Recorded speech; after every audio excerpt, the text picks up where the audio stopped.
we are bringing in someone that you're going to see a lot more of. I'm the only psychiatrist in Alaska doing that service, so pretty proud of that. Okay. I'm going to go on a limb and say this.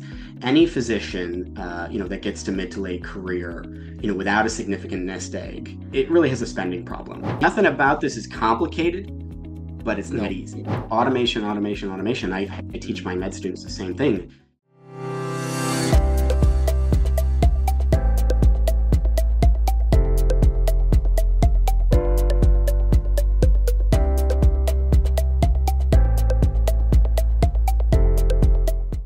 Welcome to today's episode of the Financial MD Show. We're so excited today. We are bringing in someone that you're going to see a lot more of. Today we have with me Dr. Matt Huckabee. He's a psychiatrist in Alaska, and I won't give away too much more than that. He's going to share a little bit about himself and how he ended up there, how he ended up here on the Financial MD Show, and everything in between. So without too much further ado, we're psyched to hear your story. Matt, tell us about yourself. John, thank you so much. I appreciate that kind introduction. And I just want to say I'm really excited to be partnering on this project with you. Yeah. I think this is a great platform, and I think we can do some great things with it. Absolutely. So, appreciate your kind introduction. I do practice in Anchorage, Alaska. I'm a board certified psychiatrist. I do outpatient psychiatry, and then I run our electroconvulsive therapy service here in Alaska. I'm the only psychiatrist in Alaska doing that service, so pretty proud of that. Okay. And I've been here about 5.5 years. Just a little bit about me. Before that, I did my residency training at Michigan State, which is where I believe you and I met. Yep. And partnered together on a couple other projects and connected Agree. through residency didactics. So that was a great partnership in the making, and we didn't even know it. So, Yeah. prior to that, I am a DO. I know we're calling it the Financial MD Show, but that's okay. I'm a DO. I trained at Lincoln Memorial University, which is a small state school or a small school in East Tennessee. That's where I grew up. So I did my college at Vanderbilt University. I'm an engineer by training and found my way into medicine. I went to high school. I grew up in Knoxville, Tennessee. I was raised there, but born in Florida. But I kind of claim Tennessee as my home turf. So that's sort of the short and sweet about me. I'm married. I have 4 kids. My wife is an Air Force pediatrician. We met in medical school, and that's why we're here in Anchorage. So she got sent up here, and we've been here, like I said, about 5.5 years now. Yeah. And 4 kids. The oldest is 8, and the youngest is 1. So it's a pretty busy time for me. So. Oh man. So about how much do you work up there? What's your schedule like these days? Yeah, so I have a pretty great schedule. I work 4 10s. So I work Tuesday to Friday, which is really nice. So I have Mondays off, which is great. Allows me to spend some time with my kids to have that day off. And then, if my wife is post call or something like that, we each kind of get the Monday off, and it's nice to spend some time together. So it's a pretty great schedule for me. Yeah. Excellent. Okay. And your wife, Lindsay, being in the Air Force, what is her day-to-day? What does work for her look like as an Air Force physician? So, every Air Force base is different in terms of what they offer. And I'm going to talk specifically about pediatrics, of course. Other specialties are different. But for pediatrics, some of the bases are just outpatient clinics. Some of the bases around the world have like a nursery where they actually deliver babies, and then the pediatricians take care of the babies in the nursery. And then some actually have an inpatient service as well. So J-Bear, which is the base here in Anchorage, has all 3 of those. So it's a small inpatient service. Mostly their inpatient work is like nursery. So that's babies just born, and then outpatient clinic. And so they're mostly in the clinic, and then they alternate weeks on call and weekends on call. So she'll either have, it's like every month or so, she'll have a week of call, and then same thing with a weekend. And so rounding on the nursery, being on call for the ER, that sort of thing. But when she's in the clinic, it's pretty much, 7:30 to 4:30, that kind of thing, standard work hours. There's usually people asking and wondering about the military doctor setup. They cover med school, you go to residency wherever you match, but then essentially you've got to work somewhere. What's that look like? So the whole process, it was foreign to me. So we met as first years in medical school. So she was in already before we even got together. So I kind of married into her choices, which is totally fine. But I can outline the process in real brief. And, actually, I was kind of thinking it might be helpful to do even an episode on that. And that there's a lot more detail we can go into, because our process actually was pretty unique, and that involved both the military match system and the couples match in what was then the DO only Yeah. match changed now. So essentially, the way it works is a program called HPSP, Health Profession Scholarship Program. You typically join that program and join the military before you enter medical school. You can't really start that particular program, to my knowledge, once you've entered medical school. So she signed on with the Air Force prior to enrollment in medical school that summer before first year. You have to go through checks, and there's like a physical and all kinds of stuff. But you basically sign on, you get a sign-on bonus, and then they pay for your entire tuition, and then they give you a stipend while you're in school, Mm. presumably to cover books and room and board and that kind of Yeah. thing. So then you Okay. pay back your 4 years of school. So you're in school 4 years. You're technically in the reserve during those 4 years in school. And then you enter the military match, which occurs in the fall. And the way it works basically is, and I'll speak for pediatrics again. So pediatrics, say, and I'm making up numbers here, so bear with me, but say the military wants 10 pediatricians in Mm-hmm. so many years. They'll Mm-hmm. say, okay, we'll allow 10 pediatricians, 10 medical students to be matching to peds. Yep. Well, the military maybe only has space to train five of them. Let's just, again, making up numbers. Well, those extra five, well, then what they'll get, that's called a civilian deferment. Those first five might match at one of the military pediatric sites, and then the Ah, extra that the military needs above their own ability to train, they'll allow a civilian deferment. And what that basically means is the military is giving you permission to enter the civilian match or the regular match. okay. Then you go and you do the exact same process you do as a regular medical student. You do your interviews and you go through the Interviews. regular Yep. match. And then if you match peds wherever, you go and you do it, and you're still, you're in the military, you're in the reserves, like I said, but you're training at that place. And so, to make a very long story short, Lindsay ended up doing that and Okay. trained at Michigan State for Okay. pediatrics. And then they have to do 4 years after that, then, correct? Yeah, so basically you're correct. So the active duty payback is year for year after residency. So when you're finishing up your residency, you meet with someone that's called the consultant, and that's kind of a fancy term, but basically Okay. they're the person in the, and again, Air Force, so I only speak for them, but you talk with this person who's the consultant. They manage the pediatrics placements worldwide. And Yep. so they say to you, okay, here are all the bases worldwide that we're going to have open for a pediatrician in your cycle. Yep. And then you rank those, and you rank, I think, I forget how many you put on your list, 20 or Okay. something Kind of like a that. similar matching process, so to speak. Yeah, similar, except the process is shrouded in even more mystery. Yeah. But they give credence to like time in service, if you've had prior time in service, all those kinds of things. Similar the well, I was talking before about the military match system. Mm-hmm. If you want one of those civilian deferred spots as opposed to the military training site, obviously there's points in the military system, and that is if you have prior service, like if you were prior enlisted or something like that, Gotcha. you get more points basically. Okay. Anyway, So, then you make this wish list of sites, and then they tell you, hey, you're going wherever, and yep. that could be Germany, that could be Alaska in my case. Yeah. Okay. Very cool. So she's working on base now. You guys have 4 kids. What are the ages? Let's see if I remember. My wife will kill me. No, I'm just teasing. It's 8, 5. We just had our boy turn 3, and our other boy turn 1. So Okay. Is it two eight, boys, two 8 to girls? 1. Yeah, two girls first, and then two boys. So we had a nice Nice. mix Okay. That eased you into it. Yeah. We had the for sure. one girl and then 3 boys. And Well, yeah, they're all unique and challenging in their own right. Let's just put it that way. absolutely. Yeah, definitely. So you yourself, you said you did, was it Vanderbilt was undergrad?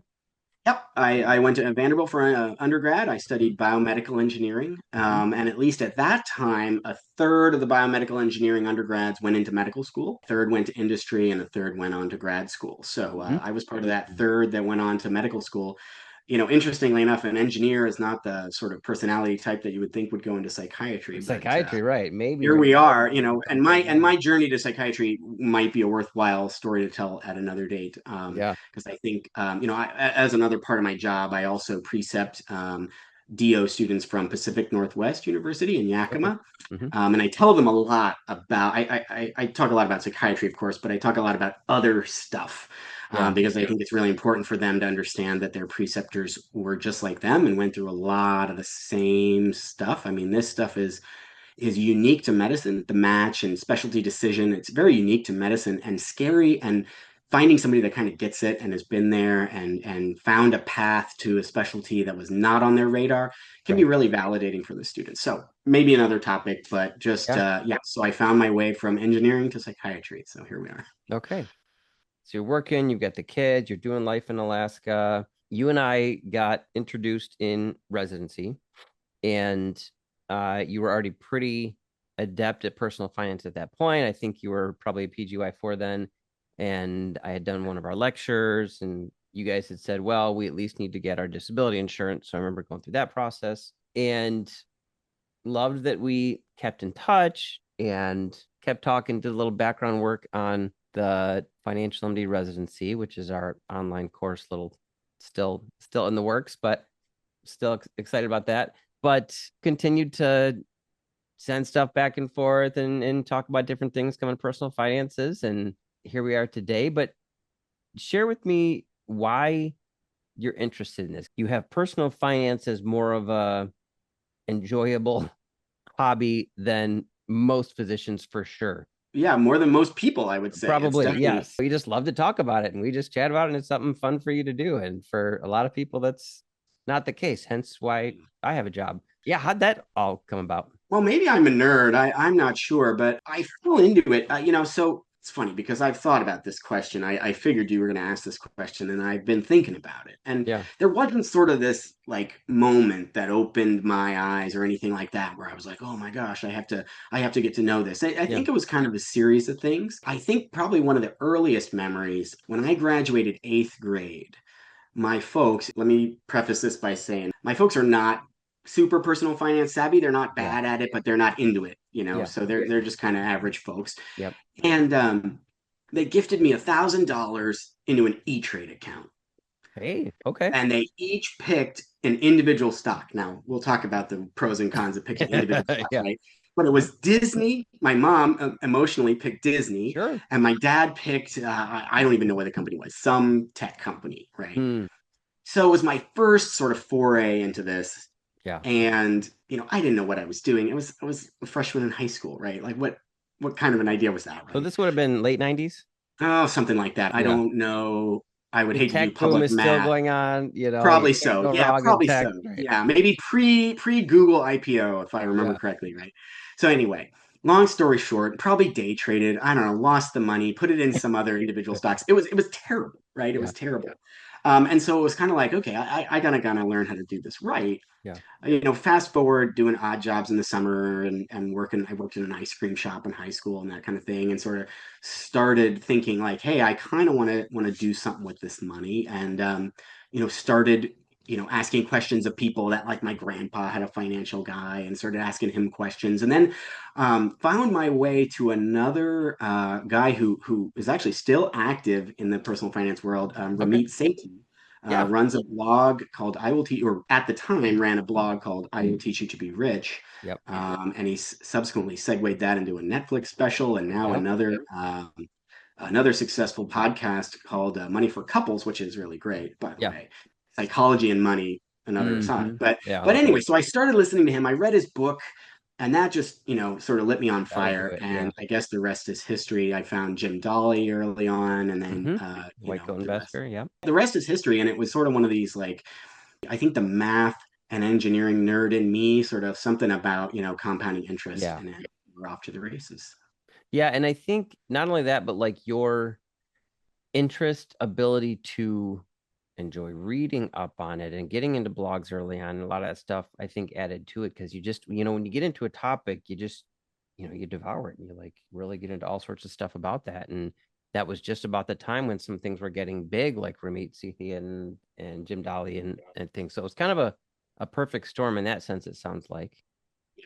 And so what are some things that you feel like you were able to do then because of that knowledge that maybe put you ahead of some of your peers? Well, I mean, I think the easy answer is, save early and often, invest early and often. I mean, I remember so a little bit of my backstory. I took some time off between undergrad and medical school. So I took a few years off and I worked a research job at Mhm. Vanderbilt. So I worked in a research lab as like a technician kind of thing. Okay. And I distinctly remember having a conversation with other research assistants. So these are usually postbacks or PhD students, or folks like myself kind of doing some lab work as a way to kind of boost their resume post college. And distinctly remember having conversations with multiple of them about putting money in the retirement plan and taking advantage of the match. We're all young and broke at this stage of our lives, right? Like Sure. very little money we're talking about, Yeah. but that adds up, right? And when you Mm-hmm. figure in, the compounding interest of even a few years, it makes a big difference. And so, the ability to recognize the value of that early on, I'm certainly seeing dividends from it now. Yeah. Uh, so that's been huge. It's just one of those things that knowing that you need the time and that the time is just really, really invaluable, especially in those early years, Oh man. just sets it apart. Yeah. Yeah. And I tell the story, I see more and more stories as I go on. I met with a pathologist. Pathologists make fine average money. It's nothing that's typically gonna blow the doors off or anything, but he was 62, 63 and had accumulated between 10 and 12 million at that point from nothing other than just saving what he could and was a good saver, lived a fairly frugal life, and look back, and as we were chatting about it, he's like, it wasn't that complicated. And Yeah. when I saw what he was doing, it was still just in index funds and and it was Yeah. great. So it was just a really cool success story to see when you kind of set it and forget it, stay the course, and let time do its work and compound That's interest. right. It's just every single senior physician or retiree that I talk to looks back and says, man, if I'd started earlier, man, if people just knew the impact of time. And I think you hit the nail on the head. Any physician, I'm going to go on a limb and say this, any physician that gets to mid to late career, without a significant nest egg, it really has a spending problem. I mean, Mhm. honestly, that's what this Yeah. boils down to. I mean, any physician, even my wife is a military pediatrician, right? So we're not, it's Yeah. not like her salary's in the top tier Right. of physicians, but understands the value of that compounding interest and those small sacrifices over time, right? I mean, we're not Mhm. talking about huge incremental numbers, but over time it adds up to be a lot, and especially when you factor in that time. So you're right, I think, and mastering that discipline is super critical. And I think that's part of the passion of this project, right? Is Yep. because if we can catch med students or residents, Yes. because I'll tell you, coming out of residency, and Jim likes to say this, when you come out of residency, he says, I can track the trajectory of a physician's financial life by what they do with their first paycheck out of training. Yep. And I Yep. think it's so true. When it happened to me, it's so true, right? Because that first giant paycheck hits your bank Sure. Real account. money. Yeah. Whoa, this finally, and I think it's, there's an element of delayed gratification, of course, and no one's going to dispute that. But forcing yourself to have that discipline is critical, because going backwards and trying to work backwards is a lot harder than saving early and often up front. Then you just get used to spending less. Yeah. Yep. Absolutely. And it comes down, and we say this in our lectures and we say this everywhere we go, of just that discipline of whether you're born with it or you learn to grow your discipline, or you just find some ways to use technology to automate and make yourself look more disciplined than you really are. Well, Like whatever. and I will say that's one thing I learned from Ramit, Yeah. automation, automation, automation. I teach Mm. my med students the same thing. When you set up your direct deposit, and we're getting in the weeds a little bit, but when you set up your No. direct deposit, there's nothing to say. You can't set 15%, 20%, whatever to that Yeah. side account that you don't see. And then you're kind of, forcing yourself to realize that your what goes in your normal checking account is a lot less, and that's what you get used to. Yep. So it's still a lot more than residency, but you're actually, sort of saving on the side secretly kind of thing. And that makes a huge difference. Yeah. Nothing about this is complicated, but it's not Nope. easy. Nope. Yep. Absolutely. 100%. And that's what, and any of these guys would say, not to toot our own horn, but just the value of a financial planner sometimes is just if hey, it's just going to be valuable to have somebody else that's keeping me accountable, that's pushing me to take some of these steps that I'm going to be honest, I might not take on my own, So it's a lot of self reflection and just being honest with yourself to say, can you do this on your own? Some people can. Dolly would say, what, maybe 15%, 20% of physicians can really be a do it yourselfer, and we run into those from time to time, and that's great. But there's enough that just realize, Totally. hey, I'm too busy, or it's just not my thing. Totally. I Um, mean, look at all the people. I mean, the COVID pandemic was a perfect example of people oh my panic selling. I mean, I'm on God. social media, I'm on Reddit and these places, and people talking about, going to cash and sitting out and all these kinds of Mm, things. And mm-hmm. it's You're exactly right. Somebody to kind of protect you from that emotionality, especially in swings, Mm-hmm. is a really critical thing for sure. Good. Anything else you'd like to share with us for our intro to Matt episode here? Any final thoughts? No, I'm really excited to get this project started. I've got some, some great ideas for the podcast, Yeah. kind of as we already talked about. I'm really excited to, push this project forward and see where we can go with it. Awesome. Yeah. Well, we're super excited to have you. I'm glad to be partnered up with you again and excited to see where this goes and just continue to get some great info out, young physicians and residents and students, and see if we can start to make some impact in the financial lives of these folks. Sounds great to me, John. I really appreciate it. Okay. Well, sounds great. Well, guys, we will wrap up then. We will see you guys in the next episode. Make sure that you're checking this out. If you're listening on Apple or wherever you get your podcasts, please leave us a review. Let others know this is how it gets shared. 5-star reviews are great. And if you're on YouTube, comment, share, like, subscribe, do all that kind of stuff. This will also show up on Instagram and TikTok. So if you need even shorter stuff, then get on Instagram and TikTok. We'll put 30-second videos, 2-minute videos, whatever you need there to squeeze in some good financial information. So check us out at financialmd.com. You'll get links to all of that. With that, we will see you guys next time.